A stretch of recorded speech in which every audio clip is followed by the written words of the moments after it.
आत्मविश्वास, मेरे नर्सिंग की छाया सुरकंडा कुसाद। सीधा सा दिल है, सीधे से हम। हेलो फ्रेंड्स एंड दगड़ियों, बड़ों को पहला गढ़ छोटों को प्यार। मैं हूँ सोनिया उत्तराखंड से। आप सभी का स्वागत है मेरे एक नए व्लॉग पे। उम्मीद करती हूँ आप सभी लोग स्वस्थ होंगे और मस्त होंगे।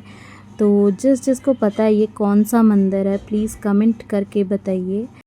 एक चीज़ और बता दो दोस्तों, ये व्लॉग मैं डाल रही हूँ एक दिन बाद।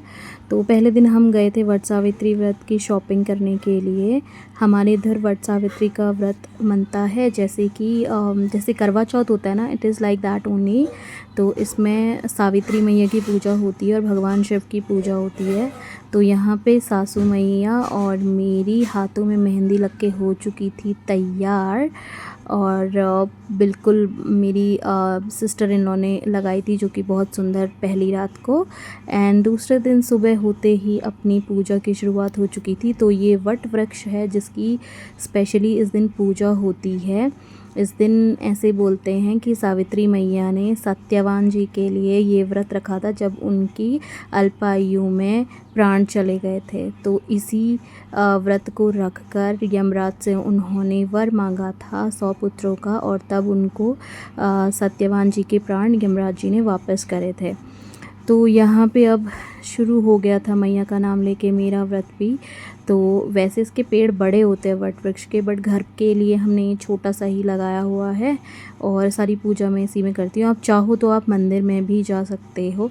तो इसमें सबसे पहले पेड़ का ही मैंने टीका चंदन किया, और इस पे अभी इसकी मैं पूरी आरती करूँगी।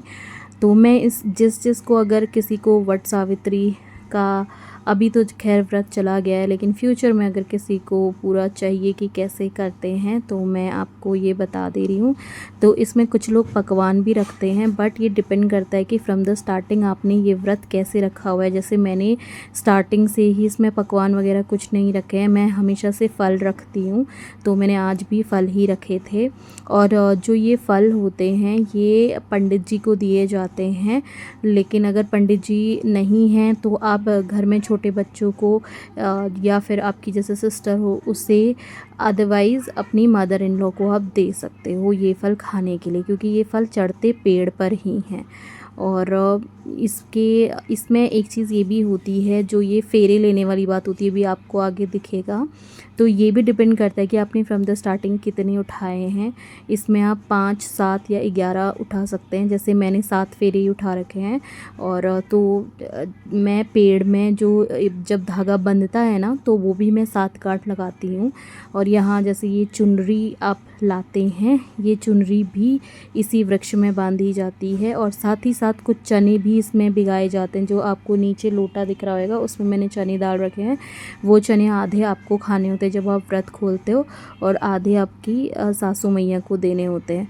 और हाँ, इसमें एक चीज़ ये रहता है कि बहुत से लोग बोलते हैं निर्जला, ये वाले में निर्जला व्रत का कुछ नहीं होता, बट ऐसा कुछ नहीं है। अगर आप, इट डिपेंड्स ऑन कि आपकी आस्था वाला बात है। अगर आप चाहो तो आप निर्जला रख सकते हो। जैसे मैंने निर्जला उठा रखा है, तो मैं निर्जला ही करती हूँ बिना पानी के, और बिना फ्रूट्स वगैरह में कुछ नहीं खाती। तो ये सारा डिपेंड करता है कि आप स्टार्टिंग से कैसे उठाते हो।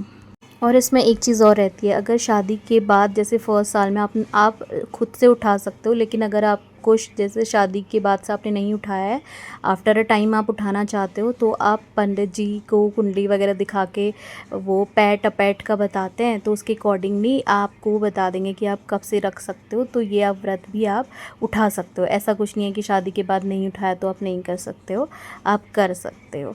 तो जैसे कि मैंने बताया था मैं 7 गांठ का करती हूँ, तो मैंने ये 7 इसमें बार वो करा था, और 7 फेरे मैंने लगाए थे। और फल जो कि हैं वो मैंने वृक्ष पर ही चढ़ा दिए थे।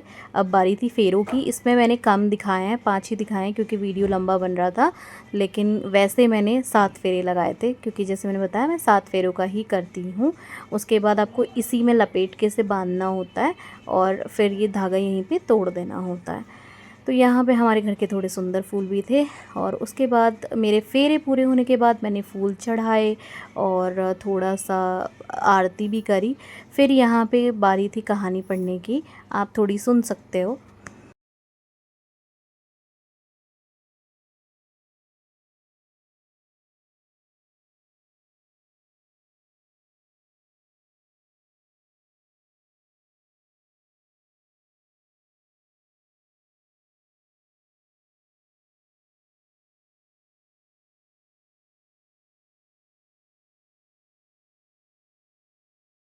ये है तुलसी मैया। अभी कुछ लोग बोलेंगे कि मैंने पूरी कहानी नहीं डाली है, मैंने पढ़ी पूरी कहानी थी, बट वीडियो बहुत लंबा हो जा रहा था तो इसको फिर मेरे को क्रॉप करना पड़ा।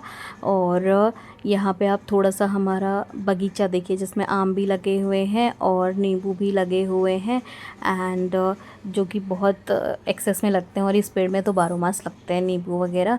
और यहाँ पे पापा जी के खेत में भी थोड़े सब्जियां लगी हुई थी, लौकी, खीरा वगैरह। तो गाइज़ आज का व्लॉग मैं यहीं पे ख़त्म करने जा रही हूँ। उम्मीद करती हूँ आप सभी को अच्छा लगा होगा। Please like, share and subscribe, comment भी ज़रूर करिएगा, ठीक है। और आपको वट सावित्री की बहुत बहुत बधाइयाँ, एंड माता रानी की कृपा आप सब पर बनी रहे। तो मिलते हैं नेक्स्ट व्लॉग में, तब तक के लिए बाय बाय, टेक केयर।